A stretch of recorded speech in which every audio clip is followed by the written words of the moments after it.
Today's lesson is going to be an eruption of fun.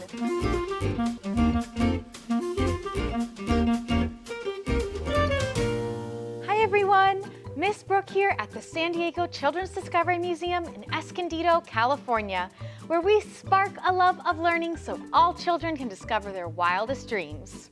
Today, we're honoring Asian American and Pacific Islander Heritage Month, also known as AAPI Month. This month, we're celebrating the contributions and influence of Asian Americans and Pacific Islander Americans to the United States. And today, we're going to be learning about the Ring of Fire and some scientists who study it before doing an experiment of our very own. Have you heard of the Ring of Fire before? The Ring of Fire is an area around the edges of the Pacific Ocean where most of the Earth's volcanoes and earthquakes occur. The Ring of Fire is actually shaped more like a horseshoe than a ring and stretches nearly 25,000 miles from the southern tip of South America up along the coast of North America, across the Beirut Strait, down through Japan, and into New Zealand. About 90% of all earthquakes occur in this area, with over 450 volcanoes calling the Ring of Fire home. But what causes all of this volcanic and seismic activity in this area? The answer lies in tectonic plates. Tectonic plates are huge pieces of Earth's crust, which fit together like puzzle pieces.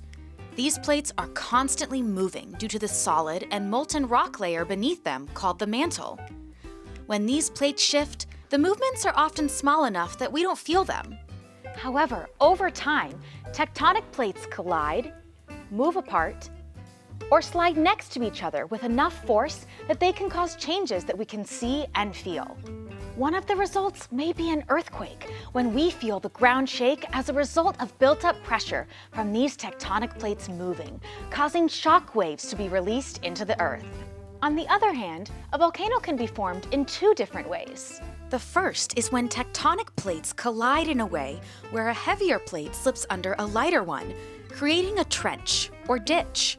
When the magma underneath rises through the Earth's crust and through this trench, we see an active volcano. The second way occurs when two plates slowly pull apart and magma from underneath erupts from in between these plates. Learning about earthquakes and volcanoes is so fascinating. There are even some scientists who study Earth and its evolution on a daily basis.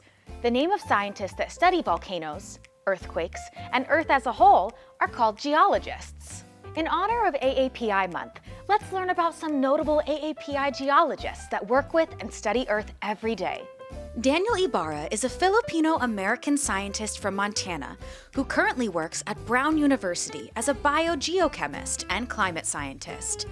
He is also the co-founder of the Asian American and Pacific Islanders in Geosciences organization.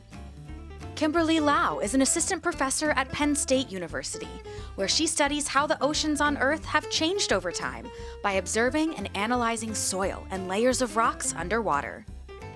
Sin-Tai Lee is a faculty member at Rice University and studies how our planet has changed and evolved, investigating everything from Earth's mantle all the way to its atmosphere. He researches many topics, including how volcanoes form. Wow, what amazing work all of these scientists do!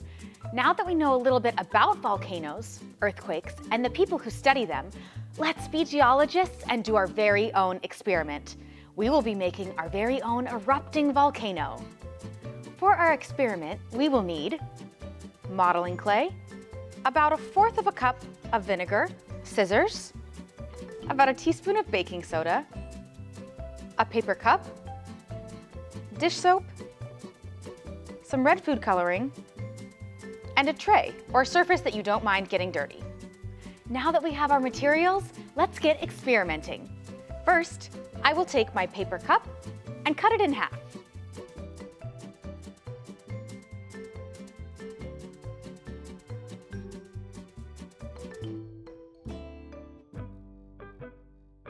Next, I will place the bottom of my cup on my tray and begin to mold my modeling clay around it. You can make your volcano any height and shape you like. However, the shorter you make it, the more of the chemical reaction you will see. Amazing job! Now I will measure out 1 teaspoon of baking soda. Next, I will add a few drops of my red food coloring and dish soap to my 1/4 cup of vinegar. We are now ready to test our chemical reaction. Goggles secured? Let's do this. I am now going to pour my vinegar into my volcano and watch what happens.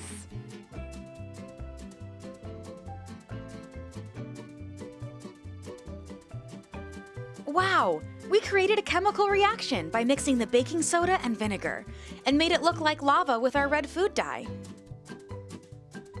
You can retest the chemical reaction by adding more baking soda and vinegar and watching your volcano erupt over and over again. What an amazing science experiment! Thank you so much for exploring the Ring of Fire with me today and experimenting with our chemical reaction. Science, nature, and the people who study them are incredible. If you enjoyed today's video, make sure to like and subscribe for more content. And for more museum fun, check us out on our social media and website. Well, until next time, I'm Miss Brooke. See ya!